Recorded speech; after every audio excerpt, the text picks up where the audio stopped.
The linkinanka legend is it's a dragon, and this dragon you find it in the deep forest. Also you find it on the Gambian river. And the legend is if you see the linkinanka, you die.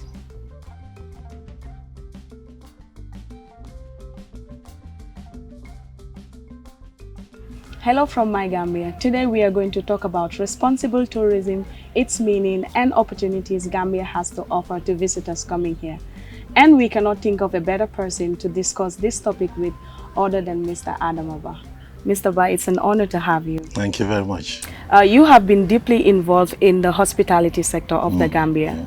And furthermore, you have dedicated most of your career to promotion of a more sustainable tourism. So being a hotelier for 25 years of your life, what brought the click that you decided to deviate your path and concentrate fully on responsible tourism? What made this spark was the fact that I've worked in the tourism industry from being a waiter. That's how I started. Yeah. I actually applied for a reception job, but I did not have the reception job, so I decided to be given anything that I can have. I was a waiter for 2 seasons, and then the other season I actually became a receptionist. And from there I gradually moved to the position of manager, and then an assistant manager of a hotel, which is Bangalo Beach Hotel. In 1994, we had a push, we had the coup d'etat of Yahya Jammeh and the other soldiers. And then because of that, the British were not happy that we had a coup d'etat. And they decided that they were going to have a travel advice against the Gambia so that British tourists will not be coming to the Gambia. Eventually, we were dealing at the Bangalo Beach Hotel, we were dealing with mostly Scandinavian tourists.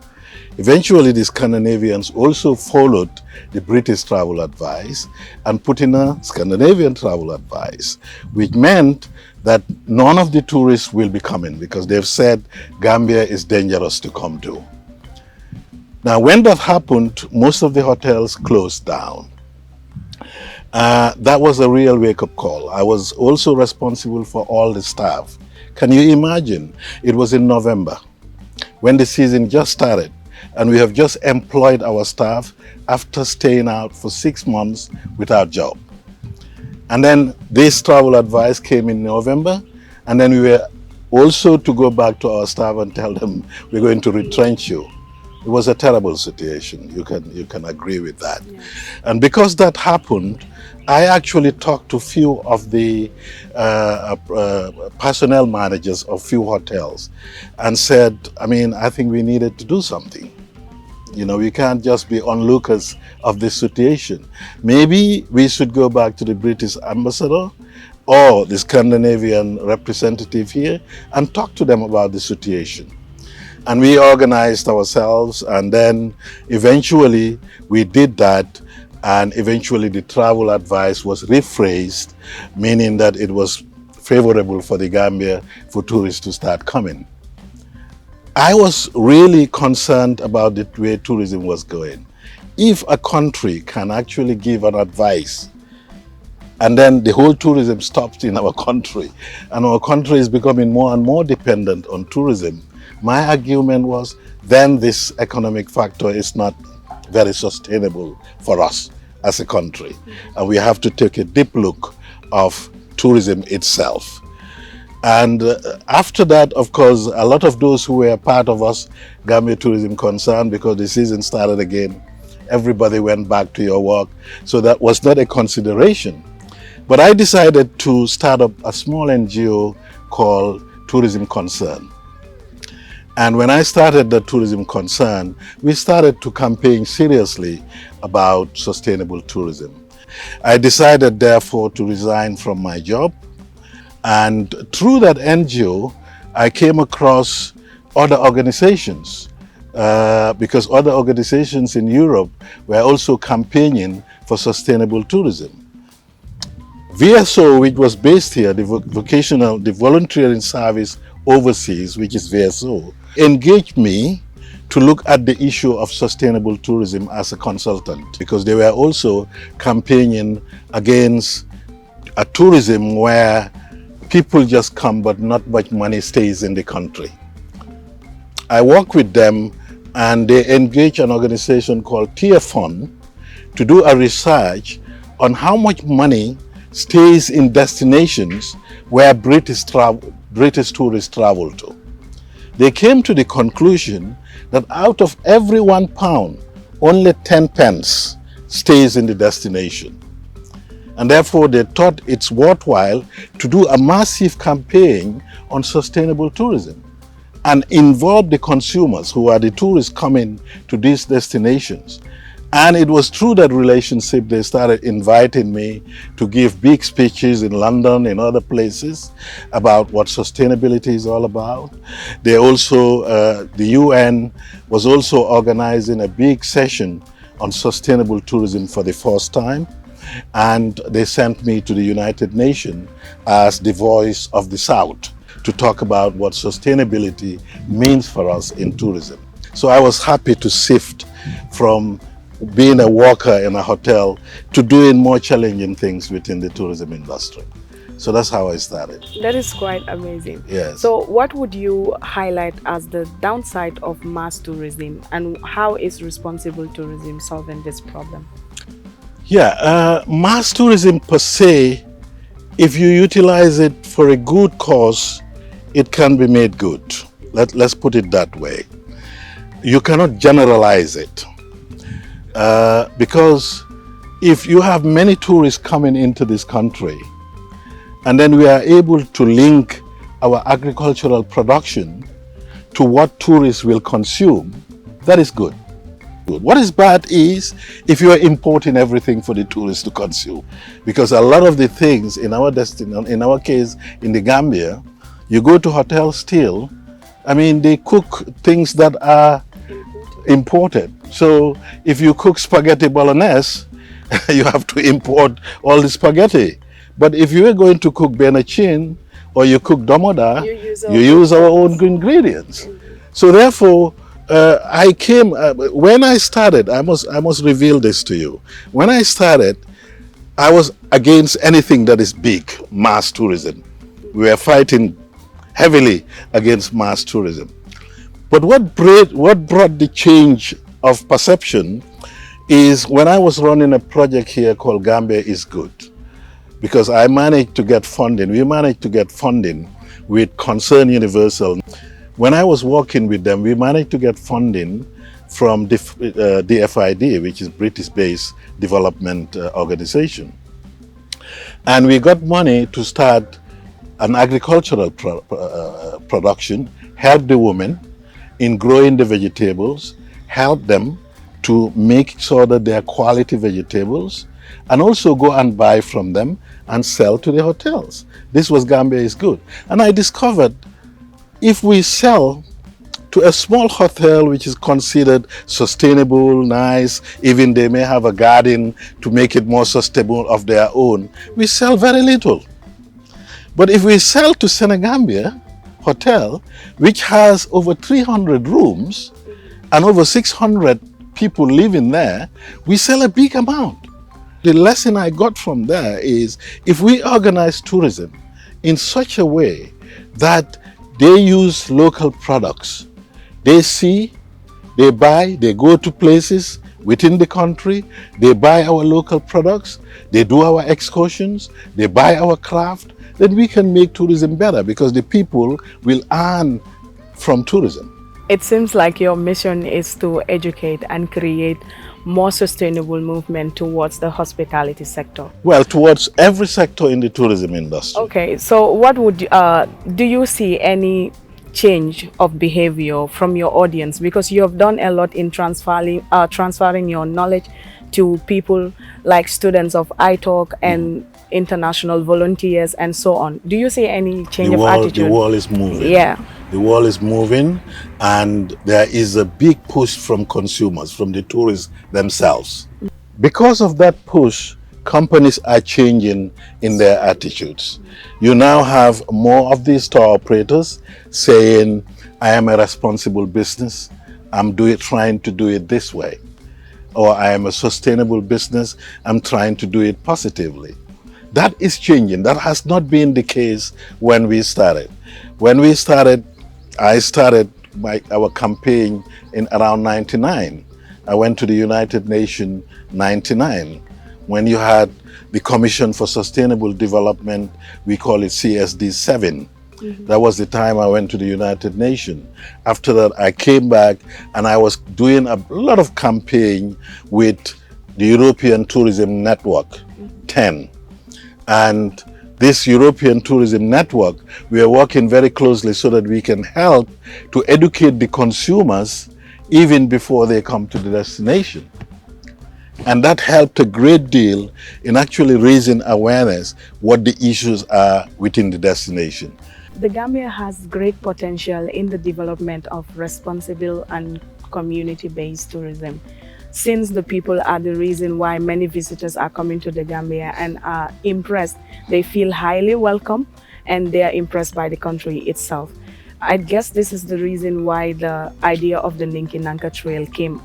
So tell us a little about the Linkinanka Trail. What is Linkinanka Trail? Yeah, first of all, let's say, if you want to do it good, you are in competition as a destination with many other countries. They have the sun that you have, they have the sea, they have the beach, they have other things that you have. So we say, if you want to do it good, look at what makes you unique as a destination. Yeah? And what makes you unique as a destination is nothing but your culture. You don't share that culture with many countries. So that's why we say cultural tourism actually puts us at a unique position. If it puts us at a unique position, we must look at those products now that we will sell to the tourists, which are cultural buyers. My professor, the one that taught me in university, used to tell me destinations are made. And they are made as products. And the consumers are the tourists. So we thought the best thing we can do is to look at a story that is original to the Gambia. We may share it with other destinations, but that is very original to us. And kudos to Monica Killing-Cole, who was a German who came here, and she was part of ASSET. And Monica was the one that came up with this idea of the Linkinanka Trail, not me. I go throughout the Gambia, but if you have a product that will look at the culture and also go from place to place, experience different Mandinka, Fula, which is all different. And then the tourists will be really, really keen to come and see these different products within an overall Gambian culture. And he did a very brilliant presentation and we all loved it. That's how we started. But the whole story of the Linkinanka, to come back to your question, is about selling a story that tells you about the folklore storytelling, which we are very good at in Gambia. Yeah. And the Linkinanka is a very prominent story that we were told. Yes, and I was going to ask you, what is the legend of Linkinanka? The Linkinanka legend is, it's a dragon. And this dragon, you find it in the deep forest. Also, you find it on the Gambian River. The legend is, if it goes to anywhere, that actually creates the creeks that we have. And the legend is, if you see the Linkinanka, you die. Yeah? And a hunter was the only one that was fortunate to go and hunt the Linkinanka. And what he did was to take a mirror with him when he was going. The Linkinanka, we are told, has scales all over the body, and these scales have reflections, they shine, and a fire coming out from the mouth. So when this guy took the mirror in front of him to go and hunt the Linkinanka, when the Linkinanka came out and saw the mirror, and it was all reflections of the Linkinanka himself, it ran away. Yeah. And that was the last time they saw the Linkinanka. Yeah. And that guy became very famous, became very rich. And the story is, when the linkinanka sees you first, legend have it that you will be a very powerful person within the community. So that's the story we took to say to tourists that are coming, you go out hunting for the linkinanka. That's the expedition. The expedition is, we tell you the story, now it's time for you to go out hunting. And through the hunting of the linkinanka, you go and visit different cultures, you see different things within the Gambia. So how many communities are involved with the Linkinanka Trail? Well, when we started, we had about 14 communities, but gradually we changed, refined it, because we were having students coming from Leeds Beckett University, which is my alma mater where I studied. And we were having students, master students, coming here to work with me on 1 or 2 modules. And then I'll take them on a linkinanka trip with some of the lecturers from Leeds University. And after their trip, they will actually give us feedback about the trip. And then through that, we were modifying the linkinanka until at its present state. So you leave Banjul, you go to Banjul, you see very interesting sights in Banjul. You go to Wafinjago, you board a boat, a local pirogue that takes you to Jufure. You take a creek, go to Ndemban where the Jola culture and everything will welcome you. Then you take a trip to Soma, and then you go to a Maninka village, Tabanani, and you see the Kankurangs and everything. Then you go to Janjambure, where again you will see the Kankurang culture and look at the village and other cultures that you can find there. And then you go on the riverside to Jamali, which is a fuller village. And then you go follow the river, go to the Chimpanzee Island, see the chimpanzee, and then cross, go to Kuntawur and the other villages, Kawur, and see Wolof tradition, and then go all the way to the Badibus, go to Akam and cross the river there to do a lot of bird watching, go to Tendabakam, have your lunch and come back. So are there any possibilities of changing this itinerary? Yeah, I mean, it depends. We've broken it down. Like improving it all? Yes, I mean, we've tested it a lot of times and we are now satisfied with what we have. But we also know that not everyone wants to do that long trip. So we have divided it into different trips. You can have a day trip if you want, or you can have 2 days, 3 days trip, or you can have a full trip if you want. How long is the full trip? The full trip is about 1 week. What are the standard of accommodation for the trip? Yes, this is our main issue. You don't have a lot of quality standard accommodations up country. You have a few of them, but some of these standards are not very good. But we have been told that the Gambia Tourism Board is working towards actually setting up different accommodation facilities as an example, as a prototype of what investors can do up country. So we give options to tourists. Some tourists want to sleep on the boat.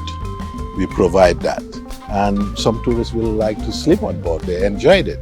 But some would like to sleep in the camp, in a room. Yeah. But once you explain this very clearly to tourists, in most cases they will appreciate it, that the standards are not as good as they are around here. How is the Linkinanka Trail different from other tours in the Gambia? Yeah, we've made it very adventurous.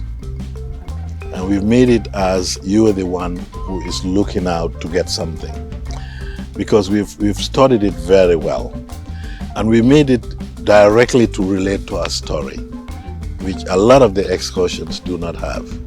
They just take you to a place, you visit a village, you visit that. But what we have made and branded it around is actually from the beginning, you know what the story is. You know everything that is part of that story.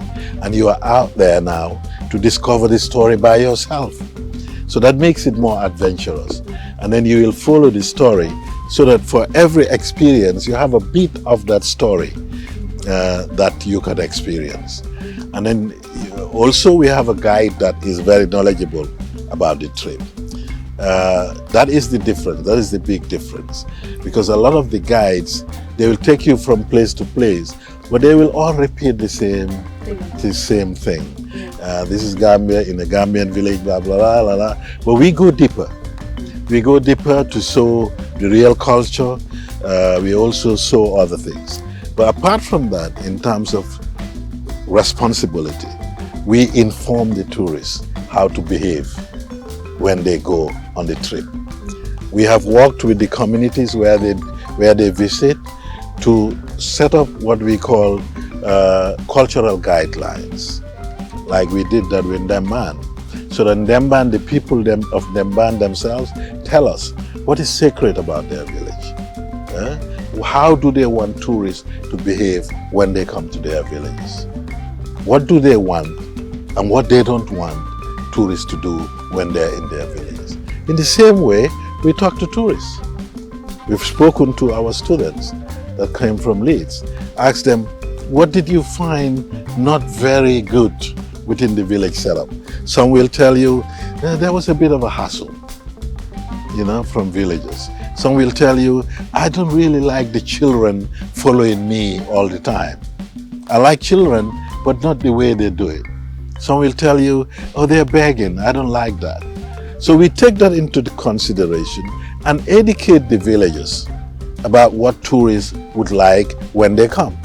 At the same time, we educate tourists about what the villagers will want when they come. For example, in Ndemban, they made it very clear, because they have homestays, that when the guests are in their room, they don't want children to go and find them in their rooms. They also made it clear they don't want tourists to be drinking beer or other alcohol within the village. They've built a restaurant.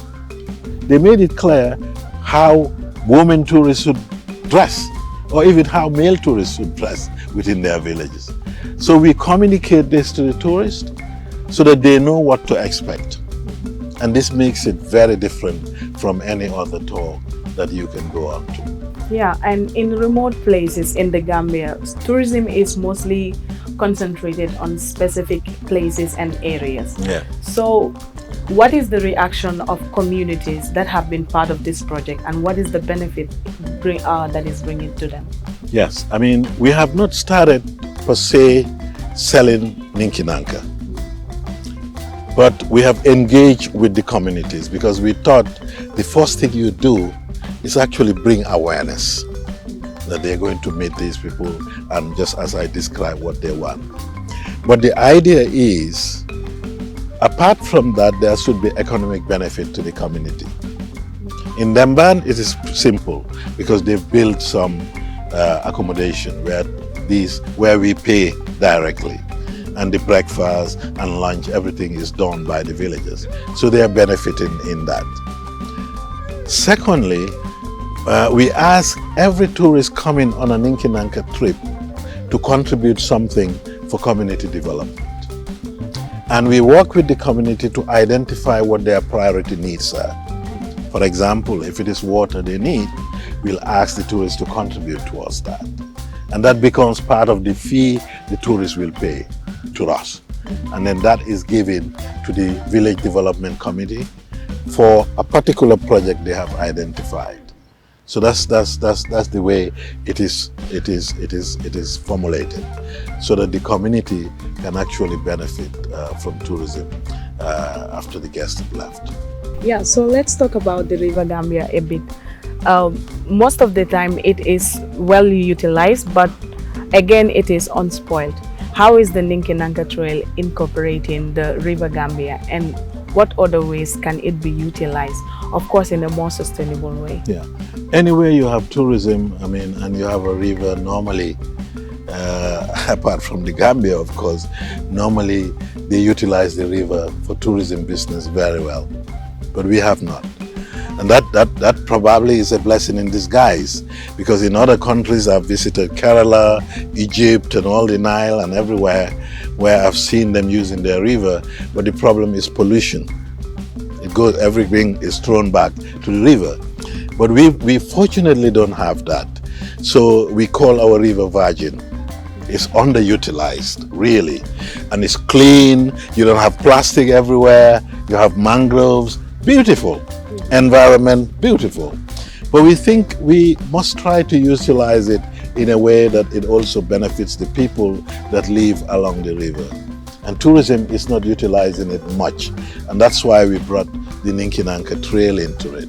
And apart from that, I mean, you have a lot of wildlife in our river. You have hippos, you have crocodiles, you have a lot of reptiles, bird life is abundant. So we have a very beautiful river. And I'm sure when we start to use it very well in tourism, the Linkinanka would have set up all the guidelines that are necessary, and hopefully whether it's us or future generation will start to utilize the river wisely, and we will avoid what happened in other countries where a lot of waste is dumped in the river.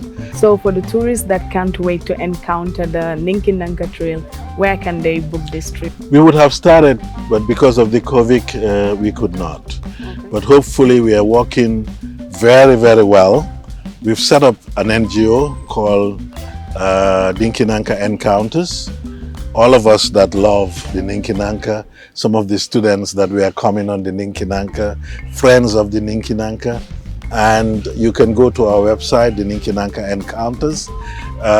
We're working very hard to help communities so that this process can continue and we can establish the Linkinanka Trail. What we plan to do is to work very well with My Gambia. You'll be happy to know that. We're also going to work with another big tour operator called I Like Local. And together, we'll see how we can start to package. Come January 22, we will start to see whether we can communicate with these villages so that we can have everything in-house and start to sell it so that people can actually visit these villages. I think if we work with My Gambia and I Like Local, we can actually set up the tool, a booking system to help us. And then we can also work with Gambia Tourism Board, marketing, and all of them to see how we can start helping communities so that tourists can go and visit them. So what would be your message to the world? As I said, the world is changing fast, and I tell a lot of my colleagues, if we have not learned from COVID, and I call it other pandemics, because it's not only COVID that is a pandemic. Terrorism is a pandemic.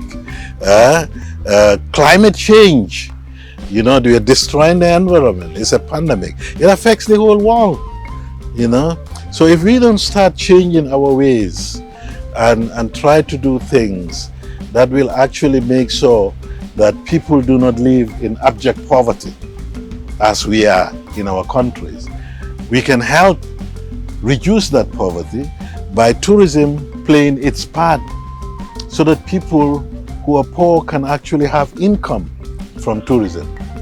And that way we are actually reducing poverty. In terms of the environment too, we must behave in a way that is conducive to the environment, that will help the environment. If we don't want to be blamed by those who will come, we have to look at all those chances we have to make this world a better place. And there are many, many chances we have in terms of the development of technology, many things that we have to make this world a better place. Thank you very much, Mr. Bah. It was really an inspirational discussion with you. Thank you very much. Thank you for watching.